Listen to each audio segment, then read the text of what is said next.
Assalamualaikum grade 6. How are you all? My name is Rida Khalid and I am your English teacher. As you all know, we are going to study Oxford Progressive English today. आज हम Oxford Progressive English book का Unit 5 यानी कि जो हम start कर चुके हैं उस यूनिट के कुछ चैप्टर्स यानी कुछ टॉपिक्स रहते हैं. आज हम उन टॉपिक्स को डिस्कस करेंगे और आज फाइनली हम क्लोज करने वाले हैं यूनिट नंबर 5. तो आइए चलते हैं बोर्ड की तरफ जहां आज के टॉपिक को स्टार्ट करते हैं. So, my dear students, are you ready for the final lesson? Very good. So, students, before I move on to the board, let's have a quick revision of what we have done or studied so far. इससे पहले कि मैं अपना lecture start करूं, मैं चाहती हूं कि मेरे स्टूडेंट्स मेरे साथ एक छोटी सी रिवीजन करें, जैसा कि हम करते हैं हर लेसन को स्टार्ट करने से पहले. तो बच्चों, हमने बात स्टार्ट की थी यूनिट 5 जिसका नाम है साइट एंड साउंड. साइट और साउंड क्या हमने बात की थी? हमने बात स्टार्ट की थी हमारी सेंसेस से. The senses. How many senses do we have? Very good. We have 5 senses. ठीक है, अल्लाह ताला ने हमें 5 senses दिए हैं. हमारी बॉडी के ऑर्गन्स के साथ साथ उनको चलाने के लिए एक सिस्टम दिया है जो बड़ा सेंसिटिव होता है, जिसको हम सेंसेस का नाम देते हैं, राइट? अब हमारे इस पूरे यूनिट के अंदर जितने भी ग्रामर से रिलेटेड टॉपिक थे, जितनी भी इंफॉर्मेशन दी गई थी, जितना भी फिक्शन और पोएट्री और इससे रिलेटेड जितनी भी डाटा था, सारा का सारा किससे रिलेटेड था? वेरी गुड, सारा का सारा हमारा था बिल्कुल सेंसेस से रिलेटेड. अब हमने किस बारे में बात करनी है? आज हम फाइनली बात करने वाले हैं एक और ग्रामर के टॉपिक की, जो है एक्टिव एंड पैसिव वॉइस. अब मैं स्टार्ट करने वाली हूं पैसिव वॉइस से, राइट? हम आज सिर्फ डिस्कस करेंगे कि पैसिव वॉइस क्या होती है, लेकिन साथ साथ हम एक्टिव वॉइस को भी डिस्कस करेंगे, थोड़ा टच करेंगे ताकि देखेंगे कि एक्टिव वॉइस कैसे होते हैं और एक्टिव से पैसिव कैसे बनाए जाते हैं. ठीक है, तो बेस हमारी क्या है? Active voice. स्टार्ट करते हैं. लेसन नंबर 11 है, ये लेक्चर 11 है. The passive voice. Passive voice में आगे दो तरह की पैसिव वॉइस होती हैं. आज हमने इन दोनों को डिस्कस करना है. पेज नंबर 116 है आपकी ऑक्सफोर्ड प्रोग्रेसिव इंग्लिश बुक का. एक होती है प्रेजेंट पैसिव, एक होता है पास्ट पैसिव. किस तरह ये यूज होंगे, कैसे हमें पता चलेगा? देखें, सिंपल सी बात है. प्रेजेंट जहां पर भी लगेगा उस टाइम पे हमारी जो हेल्पिंग वर्ब होगी या जो वर्ब होगी वो किस में होगी? प्रेजेंट में होगी. बिल्कुल. हमें जो ये टाइम है हमारे पैसिव का कौन बताएगा? एग्जैक्टली हमारा वर्ब टेंस बताएगा. तो मैं इसके आगे लिख देती हूँ आपकी हेल्प के लिए कि हमें कौन बताएगा ये? हमें ये वर्ब टेंस बताएगा. ठीक है,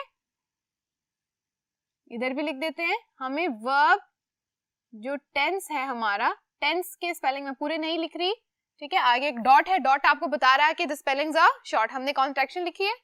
ठीक है, तो अच्छा ये बात अब अपने याद रखनी है कि हमारे पास पैसिव वॉइस दो टाइप्स की होती हैं. आज हमने इन दोनों को स्टडी करना है कि प्रेजेंट पैसिव वॉइस कौन सी होती है और पास्ट पैसिव वॉइस कौन सी होती है, राइट? अब स्टार्ट करते हैं. सबसे पहले हम बात करेंगे द एक्टिव वॉइस के बारे में. हम एक्टिव वॉइस को स्टडी करेंगे, फिर देखेंगे एक्टिव वॉइस में भी प्रेजेंट और पास्ट होता है, राइट? सो एक्टिव वॉइस का प्रेजेंट और पास्ट देखेंगे. उसके बाद हम बात करेंगे फाइनली द पैसिव वॉइस की.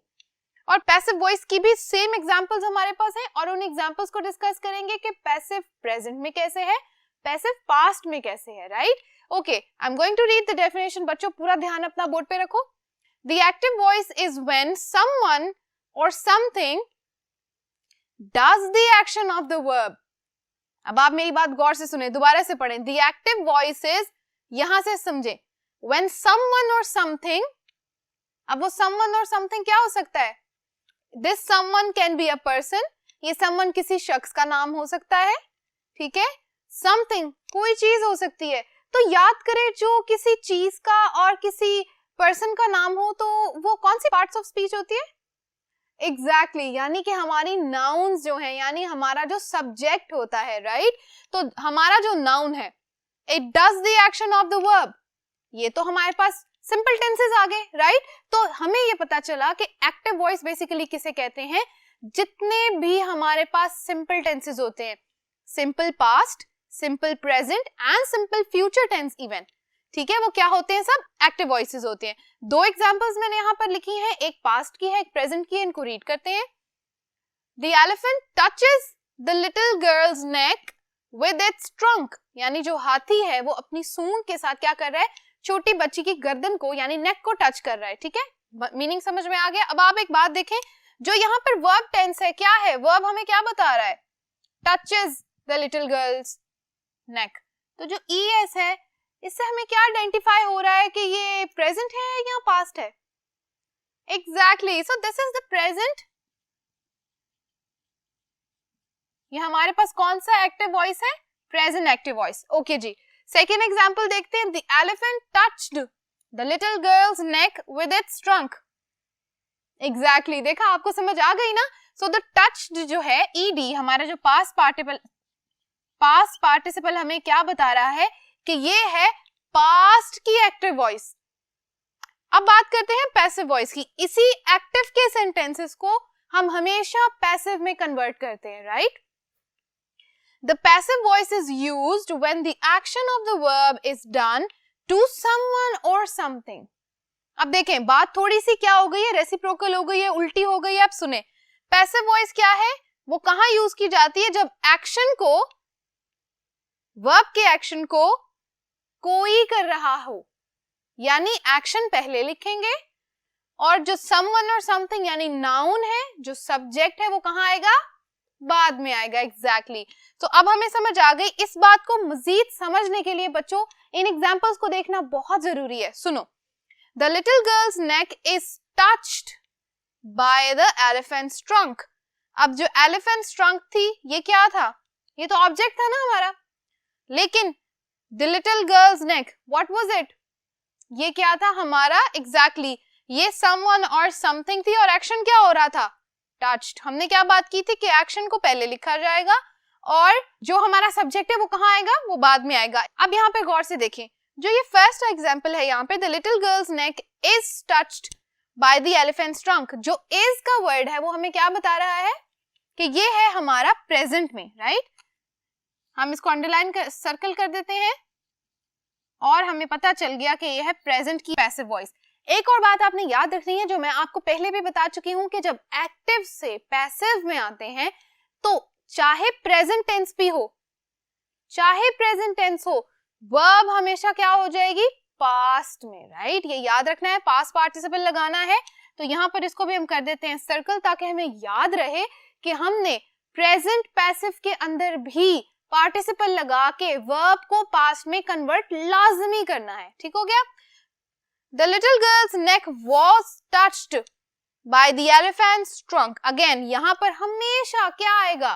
पास्ट आएगा, और इवन पास्ट के अंदर भी हम क्या लिखेंगे? पास्ट पार्टिसिपल लगा के वर्ब को चेंज करेंगे हमेशा पास्ट के अंदर। और जो ये was है, ये क्या शो कर रहा है हमें कि ये हमारा क्या था? पास्ट पैसिव था। आई होप स्टूडेंट्स आपको एक्टिव और पैसिव वॉइस की समझ आ गई है। आपको ये भी पता चल गया होगा अब तक कि प्रेजेंट और पास्ट को किस तरह बनाना है और इसको किस तरह से सॉल्व करना है। अब इसको मजीद एक्सप्लेन करने के लिए हम चलते हैं अगले बोर्ड की तरफ, जहां बच्चों एक और काम को सॉल्व करते हैं। ओके, अब आप ये बात देखें कि हमने देख लिया कि प्रेजेंट और पैसिव टेंसेस को कैसे बनाया जाता है। अब आपकी बुक के नेक्स्ट पेज पे, पेज 116 के ऊपर, ये एक छोटी सी एक्सरसाइज लिखी हुई है, राइट? इस एक्सरसाइज का जो फर्स्ट वाला है वो कंप्लीट हो गया है। फर्स्ट सेंटेंस तो already it's done for you, वो एक एग्जांपल थी। हमने क्या करना है, मैं यहाँ पे स्टेटमेंट आपको पढ़ दूंगी, आप मेरे साथ इसको सॉल्व करेंगे। और एक बहुत इंपॉर्टेंट बात है जो भी मैं आपको बताने वाली हूँ, fill in the gaps with the appropriate form of verbs. ठीक है, जो भी मुनासिब यानी अप्रोप्रिएट फॉर्म ऑफ वर्ब यहाँ आएगी, हम उसको यहाँ लिखेंगे। प्रेजेंट और पास्ट पैसिव। अब ये पैसिव टेंसेस हैं, ठीक है, याद रखना है ये पैसिव टेंसेस हैं, तो क्या होगा? प्रेजेंट और पास्ट। कौन सा पैसिव बनाना है? जो भी आपको यहाँ पर मुनासिब लगेगा, यानी अप्रोप्रिएट इस लाइन के अंदर फिक्स होगा, हम वही बनाएंगे। कैसे पता चलेगा? हम सेंटेंस को पढ़ेंगे, थोड़ा अंडरस्टैंड करेंगे और उसके बाद देखेंगे कि यहाँ प्रेजेंट पैसिव लगेगा कि पास्ट पैसिव लगेगा। इसको पढ़ते हैं। द चाइल्ड, वर्ब हमें किसमें दी गई है? ब्रैकेट्स के अंदर। The child rescue from the pond. So क्या लग रहा है आपको? जो चाइल्ड है, जो बच्चा है, it was rescued from the pond, वो उस तालाब से निकाल लिया गया है, अब ही वॉज रेस्क्यूड। तो आपको क्या लगता है, ये पास्ट का पैसिव बनेगा कि प्रेजेंट का बनेगा? एग्जैक्टली, ये बनेगा पास्ट। सो हम लिखेंगे रेस्क्यूड। अब एक तो बात हमें समझ आ गई, इसको हमने चेंज कर दिया, पास्ट में ईडी लगा दिया। लेकिन अब इसको दोबारा से पढ़ते हैं। The child rescued from the pond, कुछ मिसिंग है, What's missing? Exactly, the helping verb is missing. तो हम यहाँ लिखेंगे the child was rescued from the pond. चलिए अब इसको सॉल्व करते हैं. Next one, my brother tease me. अब यहाँ पे प्रेजेंट पैसिव लगेगा या पास्ट पैसिव लगेगा? माई ब्रदर इज टीजिंग मी. आपकी बुक पर इसके आगे, इन सेंटेंसेस के आगे बताया भी गया है कि आपने इस वर्ब को पास्ट में चेंज करना है या प्रेजेंट में. It's totally up to you. अगर आप बुक के अलावा करना चाहते हैं तो भी कर सकते हैं बच्चों, ये सिर्फ प्रैक्टिस का काम है, right? The policeman see the thief running away. Policeman saw the thief running away. अब यहाँ पे was लगाने की जरूरत नहीं है. जहां पर आपको लगेगा सेंटेंस का स्ट्रक्चर आपको लग रहा है कि यहाँ ठीक नहीं है, only there we will add the helping verb. Do not forget it, okay? The X dash, you should have been more careful. अब जो ये पार्ट है, you should have been more careful, ये हमें क्या बता रहा है कि ये पास्ट की बात हो रही है कि आपको एहतियात करनी चाहिए थी. तो मतलब कि the eggs are already broken. तो यहाँ हम लिखेंगे the eggs are broken. अब broken जो है वो क्या है? पास्ट वर्ब है. यहाँ तक आपका सेंटेंस हो गया कंप्लीट और हमें समझ आ गई, हमने लगा दिया past passive. The escaped tiger dash find after 4 days. अब escaped tiger को क्या कर लिया उन्होंने? 4 days के बाद उन्होंने उसको ढूंढ लिया. तो 4 दिन के बाद ढूंढ लिया मतलब ढूंढ लिया, इट्स पास्ट. हो गया ना ये काम. अब तो हम क्या करेंगे? The escaped tiger was, helping verb आ गया, found. ओके, समझ आ गई आप लोगों को किस तरह हमने कहां पर पास्ट पैसिव लगाना है, किस तरह कहां पर प्रेजेंट पैसिव लगाना है. ऑलराइट, यहां तक एक एक्सरसाइज हो गई खत्म. इसके अलावा आपकी बुक पे जो एक्सप्लेनेशन या एक्स्ट्रा एक्सरसाइजेस दी गई हैं उनको करने की जरूरत नहीं है, राइट? यहां तक अगर आपको बात समझ में आ गई है तो मैं अब बढ़ने वाली हूं एक और टॉपिक के ऊपर. बच्चों, अभी तक हमने जो बात की, हमने मोस्टली सेंसेस को डिस्कस कर लिया इस यूनिट में. आज हम इस एक स्पेसिफिक सेंस के बारे में बात करने वाले हैं जो कि है द सेंस ऑफ टच. ठीक है, अब आप देखिए द सेंस ऑफ टच. आपकी जो सेंस है टच करने की, क्या ये बहुत सेंसिटिव है? It's very sensitive. आप कैसे बता सकते हैं कि आप किसी सरफेस को, किसी चीज को जब टच कर रहे हैं तो वो क्या फील आ रही है, आपको क्या लग रहा है? उसको डिफाइन करने के लिए देयर ऑलवेज स्पेसिफिक वर्ड्स. उसके लिए कुछ एडजेक्टिव्स होते हैं जो हम हमेशा क्या करते हैं? एग्जैक्टली वो एडजेक्टिव्स हम यूज करते हैं टू डिफाइन और to explain how do we feel, how does surface of a different particular object feel. ठीक है, किसी भी ऑब्जेक्ट की क्या फील आ रही है हमें, इसको बताने के लिए क्या हम यूज करते हैं? कुछ स्पेसिफिक एडजेक्टिव्स. यहाँ पर जो मैंने एक टेबल ड्रॉ किया है ये आपकी बुक में भी ड्रॉ हुआ हुआ है, राइट? इससे ऊपर की एक्सप्लेनेशन मैं आपको एक्सप्लेन कर चुकी हूँ जितनी भी बातें हैं. अब हमने क्या करना है, इस साइड पे, लेफ्ट साइड पे मैंने क्या लिखा है? Names of things you touch, चीजें जो आप टच करते हैं. And on the other side I have adjectives to describe. हमें उनको डिस्क्राइब करने के लिए, उस टच को डिस्क्राइब करने के लिए जो वर्ड्स यानी एडजेक्टिव्स चाहिए वो यहाँ लिख दिए. अब हम क्या करेंगे, एक दफा मैं इसको पढ़ देती हूँ, एक दफा इस साइड को पढ़ देती हूँ, फिर हम इनको क्या करेंगे? Cross match. Number 1, Honey, thorn, sand, shoes after rain, uncooked rice, pillow, inside a freezer. Okay? Grainy, sticky, sharp, soft, icy, damp and hard. ठीक है, अब इन वर्ड्स को हम देखते हैं. जो टच ऑफ हनी है, शहद किस तरह का फील होता है? स्टिकी. ओके, थॉर्न, थॉर्न क्या होता है? They are always sharp. ठीक है, पॉइंटी होते हैं, शार्प होते हैं. Sand, granny, very good. Shoes after rain, क्या होता है? जब बारिश के बाद आपके जूते कैसे हो जाते हैं? डैम्प हो जाते हैं. Very good. डैम्प कहते हैं हल्की गीली नम चीज को. ठीक है, मॉइस्ट. अनकुक्ड राइस कैसे होते हैं? हार्ड होते हैं, सॉफ्ट होते हैं? Very good. अनकुक्ड राइस हमेशा हार्ड होते हैं. पिलो, सॉफ्ट और आइसी? सॉफ्ट. Very good. पिलो हो जाएगा हमारा soft. Inside a freezer, obviously one option is left, that is IC. तो हमें समझ में आ गया कि कौन सी चीज को क्या फील करते हैं हम उसको टच करके, और उसको हमने एक्सप्लेन करने के लिए एडजेक्टिव्स भी सीख लिए। तो बच्चों यहाँ तक एक और एक्सरसाइज हमने कर ली सॉल्व। चलते हैं अगले बोर्ड की तरफ, जहां बच्चों एक और हम मजीद एक्सरसाइज को सॉल्व करने वाले हैं, एक रीडिंग एक्टिविटी करने वाले हैं। ओके, सो जो रीडिंग एक्टिविटी आज की है अगेन इट्स अ पोएट्री। हमने मोस्टली पोएट्रीज को डिस्कस किया, और ये पोएट्री किस बारे में है? एग्जैक्टली ये पोएट्री है टचिंग, यानी कि सेंस ऑफ टच के बारे में। हमने अभी एक्सप्लेन किया कि टच जो है, सेंस ऑफ टच है, उसको डिस्क्राइब करने के लिए कुछ एडजेक्टिव्स होते हैं, और we can touch any surface और एनी मैटर फॉर दैट से। ओके, अब जी हमने क्या करना है, सबसे पहले तो करना है पोएट्री को रीड। आप क्या करेंगे, ये poetry is written by Nissim Ezekiel. आपने क्या करना है, वीडियो को करना है पॉज, इस पोम को करना है रीड, रिसाइट, और उसके बाद आना है मिस रिदा के पास। तो बच्चों पोएट्री पढ़ने के बाद अब आपको ये तो समझ आ गया होगा कि हमने बात किसके बारे में की है। हमने बात की है टच की। जब आप किसी चीज को टच करते हैं क्या फीलिंग आती है, when you touch a person उस टाइम क्या फीलिंग आती है, ठीक है, everything is mentioned in the poetry. अब हमारे पास जो है कॉम्प्रिहेंशन, यानी उसको क्या कहेंगे, रीडिंग फॉर इंटरप्रिटेशन। इंटरप्रिटेशन का मतलब है किसी चीज का मानी अखज करना, किसी चीज के मीनिंग को देखना। अब मीनिंग दो तरह के होते हैं, ये रीडिंग किस लिए हमने की है, इंटरप्रिटेशन के लिए, यानी कि हम मानी अखज कर सकें, एक्चुअली चीजों का मीनिंग देख सकें। लेकिन हर वर्ड के दो तरह के मीनिंग होते हैं, राइट, लिटरल एंड मेटाफोरिकल। मेरे साथ इसको पढ़े, लिटरल एंड मेटाफोरिकल, ठीक है, लिटरल एंड मेटाफोरिकल मीनिंग दो तरह के हो गए। उनको यहाँ मैंने एक्सप्लेन किया डेफिनेशंस के साथ, इसको एक दफा पढ़ लेते हैं।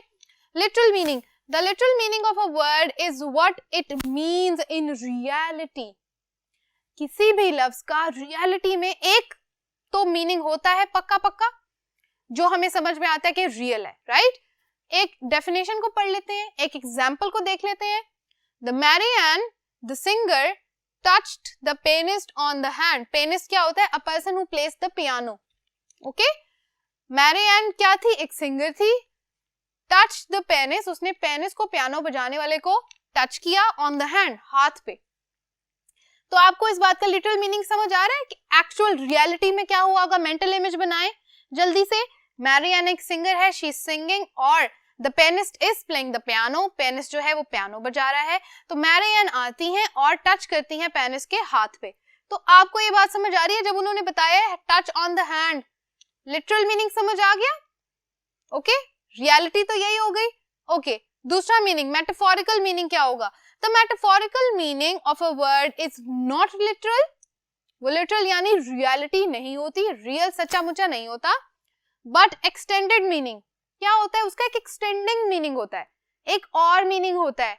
क्या होता है, इस एग्जाम्पल में वर्ड्स भी चेंज हैं। देखें, Marian the singer touch the man in the audience with her song. अब क्या आप अपने गाने से किसी को टच कर सकते हैं? नहीं। अब मेटाफोरिकल मीनिंग में जब सेम वर्ड, वर्ब तो सेम यूज हो रही है टच, लेकिन उसका मीनिंग चेंज हो गया। कैसे? टच का मतलब है किसी के दिल को छू जाना, यानी किसी के दिल को कोई बात बहुत अच्छी लग जाती है, ठीक है, तो उसको हम कहेंगे touch the man in the audience, right. अब देखें, मेटाफोरिकल मीनिंग में हमने क्या देखा कि वो लिटरल तो नहीं होते, लेकिन वो क्या होते हैं, yes they are the extended meaning, और वो क्या होते हैं, verb remains the same, verb same रहती है, लेकिन meaning क्या हो जाते हैं, different हो जाते हैं। कैसे? feeling से related। इसी तरह बच्चों इस explanation के नीचे एक छोटी सी exercise आपकी बुक पे दी गई है, right? can you see that? perfect। अब आपने क्या करना है, इस question answers जो दिए गए हैं इनको आपने करना है आंसर। इन questions के simple answers हैं, ये आप खुद बताएंगे कि क्या feel होता है जब आपके साथ कोई when someone touches your heart, ठीक है, ये फीलिंग्स को एक्सप्लेन आपने करना है। 4 क्वेश्चंस है, 1 is done for you। 3 questions बाकी के आप खुद से सॉल्व करेंगे। बच्चों ये है आपका होमवर्क। आई होप आपको आज के लेसन की समझ आई होगी, और आपका अगर कोई क्वेश्चन है तो कमेंट्स में लिख दें। Thank you so much for watching today's lesson. Allah Hafiz.